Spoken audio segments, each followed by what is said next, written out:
నా మిత్రులని సహకారంతోటి నేను కొంత అమౌంట్ తోటి నేను సినిమా వాళ్ళకి ఫీల్డ్లో పనిచేస్తున్నటువంటి కార్మికులు బాయ్ దాదాపుగా ఆఫీస్ బాయ్ నుంచి మొదలు పెడితే టెక్నీషియన్స్ వరకు కూడా మీరు చాలా పెద్ద ఎత్తున నేను కూడా 14,000 చదివాను. మందికి నేను గ్రాసరీస్ ఇవ్వగలిగాను వాళ్ళకి బయటికి రాని పరిస్థితిలో.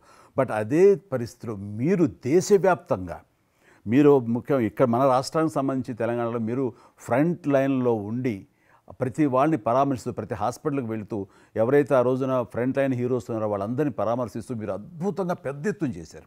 అదే కాకుండా మన ఇండియా లెవెల్లో మీరు కోవిడ్ సమయంలో corona command control room corona command control room మీకు మీ ఆధ్వర్యంలో జరిగింది. అప్పుడు మీరు చేసిన సేవల గురించి దేశం ప్రస్తావించారు. అంటే అప్పుడు నోడల్ మినిస్ట్రీ హోమ్ మినిస్ట్రీ ఉండింది. ఏమైనా డైరెక్షన్స్ దేశానికి ఇవ్వాలన్నా రాష్ట్ర ప్రభుత్వాలకు ఇవ్వాలన్నా లాక్డౌన్ ఎక్కడ పెట్టాలి ఎక్కడ పెట్టకూడదు ఎప్పుడు పెట్టాలా లాక్డౌన్లో ఏ స్థాయికి వెళ్ళాలా అన్నీ కూడా హోమ్ మినిస్ట్రీ ఇచ్చేది. నేను అప్పుడు హోమ్ మినిస్ట్రీలో ఉన్నాను.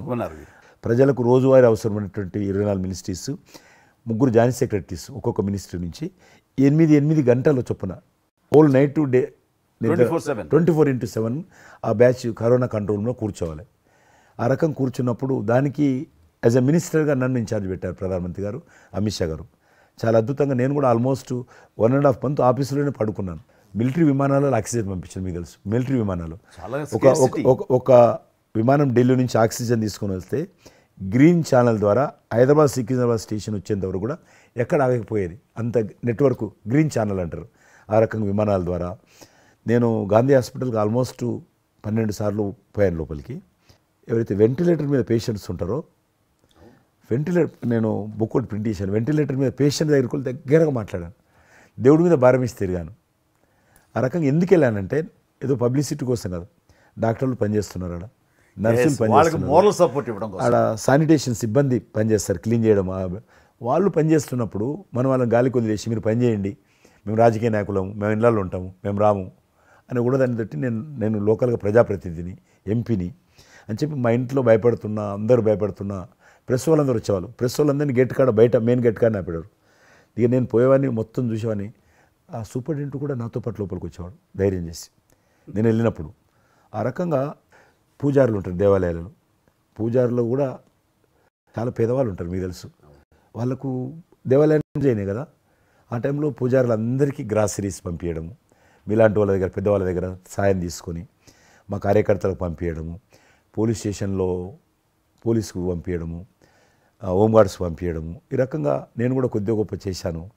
ఇక్కడ మా వాళ్ళతోటి కలిసి నా కాన్స్టిట్యున్సీ చూసి ఈవెన్ నా పార్టీలో ఉన్నటువంటి నాకు పనిచేసినటువంటి పేద కుటుంబాల కార్యకర్తలకు కూడా గ్రాసరీస్ పంపించాను నేను.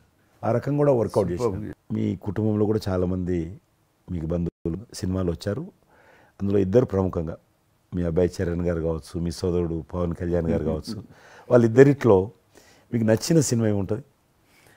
పవన్ కళ్యాణ్ సినిమాల్లో నాకు తొలి ప్రేమ ఒకటి చాలా ఇష్టం, బద్రీ ఇష్టం, అలాగే జల్సా అనే ఇంకో సినిమా, అత్తారింటికి దారేదైతే చాలా అవి తను చేసినవి సినిమాలైనా అన్నీ కూడాను అద్భుతమైన సినిమాలే, 1-2 తప్ప. అండ్ చరణ్ రెండో సినిమా మగధీర నభూతన భవిష్యత్. మీరు అసెంబ్లీలో నాకు వచ్చి చెప్పారు, ఏది మగధీర రిలీజ్ అయిన రోజు ఉన్నారు మీరు, జ్ఞాపకం ఉందో లేదు మీకు? కరెక్టే కదా, మీరు షేర్ చేశారు. చాలా బాగా నడుస్తుంది మా అబ్బాయిది, మంచి అదే టైంలో మీరు అసెంబ్లీలో కూడా చెప్పారు మాకు, మామూలుగా మాట్లాడుతున్నారు మగధీర చాలా అద్భుతంగా వచ్చింది చిరంజీవి అని. మీరు ఎంత సంతోషపడిపోయారో. మీకు రాజకీయంగా మీ తదనంతరం లేదా మీతో పాటు మీ బంధుగణంలో కానీ మీ బంధువులో కానీ మీరు ఎంకరేజ్ చేసిన మీ శిష్య వర్గంలో కానీ ఎవరైనా ఉన్నారా? అంటే నేను మా కుటుంబం నుంచి ఎవరిని ప్రోత్సహించలేను. ఎవరన్నా ఇష్టం ఉంటే వాళ్ళు రావాలి ఫ్యూచర్లో, నేను ప్రోత్సహించలే ఎవరిని కూడా. నాకు పార్టీలో గ్రూప్ అంటూ లేదు. అందరూ పార్టీ కార్యకర్తలందరూ నా గ్రూపే, పార్టీయే నా జెండా. ఆ రకంగా నేను ఎవరిని వ్యక్తిగతంగా నా మనిషిని ప్రోత్సహించుకోవడము లేకపోతే మా కుటుంబ సభ్యులను ప్రోత్సహించడం అనేటువంటిది, ఎవరైనా రాజకీయాలు అంటే వాళ్ళ స్వేచ్ఛ, మనం బలవంతంగా తీసుకొచ్చి నిలబెట్టారు అనేది నేను జనాలు కూడా అనుకోలేదు ఇప్పటివరకు అయితే. ఈ ఫ్యూచర్ ఏమైతే చెప్పలేదు ఇప్పటికైతే. మీరు ఒక గ్రూపు, నా కార్యకర్తలు నా గ్రూప్ అని అంటే నాకు ఒక విజువల్, ఒక ఫోటోగ్రాఫ్ గుర్తుకొస్తుంది. మీరు వైట్ హౌస్ ముందు మీరు కొంతమంది కార్యకర్తలు అలా ఉన్నారు, కానీ వాళ్ళు నిశ్చితంగా చూస్తే నరేంద్ర మోడీ గారు ఉన్నారు ఆ టైంలో కూడా. మీకు అప్పటి నుంచి కూడా నరేంద్ర మోడీ గారితో సత్సంబంధాలు ఉండేవా? అద్వానీ గారు ప్రెసిడెంట్ ఉన్నప్పుడు 1994లో నేను అప్పుడు యూత్ వింగ్లో పనిచేస్తున్నాను. American council of young political leaders, అది యుఎస్ గవర్నమెంట్ ఏజెన్సీ. వాళ్ళు ఏం చేసేవాళ్ళంటే కొన్ని ముఖ్యమైనటువంటి దేశాల నుంచి అప్పుడప్పుడు యూత్ డెలిగేషన్, పొలిటికల్ పార్టీకి సంబంధించినటువంటి యూత్ డెలిగేషన్, యంగ్ లీడర్స్ అంటారు, యంగ్ లీడర్స్ని పిలిచి మా దేశం ఏ రకంగా అభివృద్ధి చెందుతుందో మీరందరూ చూసి మీరు మీ దేశాల్లో మాకు దేశం గురించి ప్రచారం చేయాలి, వాళ్ళ కాన్సెప్ట్ అది. అద్వానీ గారు ముగ్గురిని సెలెక్ట్ చేశారు. నన్ను సెలెక్ట్ చేసి నన్ను హైదరాబాద్ నుంచి, తెలంగాణ ఉమ్మడి రాష్ట్రం ఆంధ్రప్రదేశ్ నుంచి, కర్ణాటక నుంచి అనంత్ కుమార్ అని చనిపోయారు. మినిస్టర్ ఉండేవారు, సివిల్ అవియేషన్ మినిస్టర్ ఉండేవాడు, కల్చర్ మినిస్టర్. ఆయన చనిపోయారు మధ్యలోనే. అక్కడ గుజరాత్లో ఆర్గని పార్టీకి సెక్రటరీ ఉండేవాడు నరేంద్ర మోడీ గారు, అప్పుడు మినిస్టర్ కాదు ఇంకా కారే. మా ముగ్గురిని సెలెక్ట్ చేసి ఢిల్లీకి పిలిచాడు. పిలిచి ఇట్లా మీరు పార్టీ తరఫున పోవాలి అని చెప్పి, నన్ను కూడా నువ్వు పోవాలన్నప్పుడు నాకు పాస్పోర్ట్ లేదు, నాకు చాలా చిన్న ఏజీ, ఫ్లైట్లో మొదటిసారి పోయినా నేను. తొందర రమ్మంటే మా పార్టీ ఫ్లైట్ టికెట్ ఇస్తే పోయాను.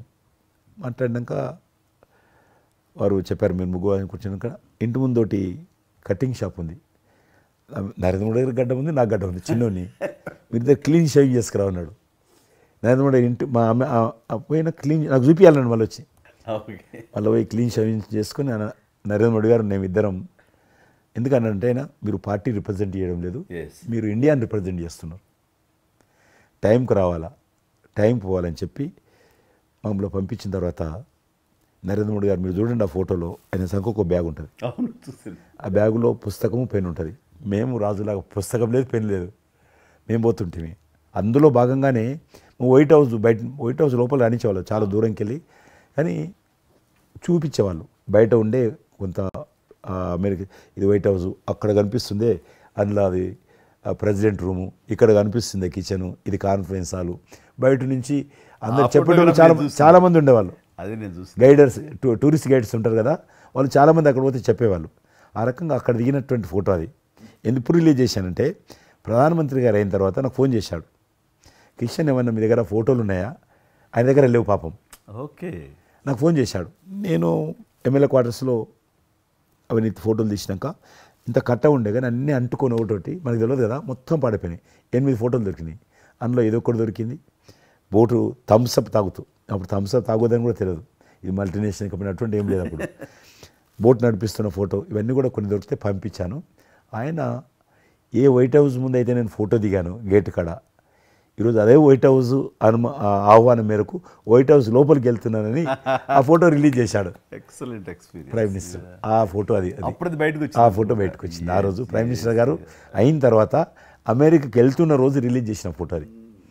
మీరు మాకు ఒక మాట ఇచ్చారు, మీరు మన ఆఫీస్ ఏదైతుందో టూరిజం ఆఫీసు ఢిల్లీలో నేను వస్తాను, మన ఇద్దరం ఒకసారి ఎందామని అన్నారు.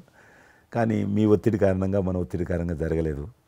ఇంకా అది రేపు ఎలక్షన్స్ తర్వాత మళ్ళీ అది చెప్పలేము కాబట్టి అది వస్తాను. అది కాకుండా మీరు నాకు ఇంకా జ్ఞాపకం, ఆఫీస్లో ఉన్నప్పుడు నాకు గర్వం ఫీల్ అవుతాను. ఎందుకంటే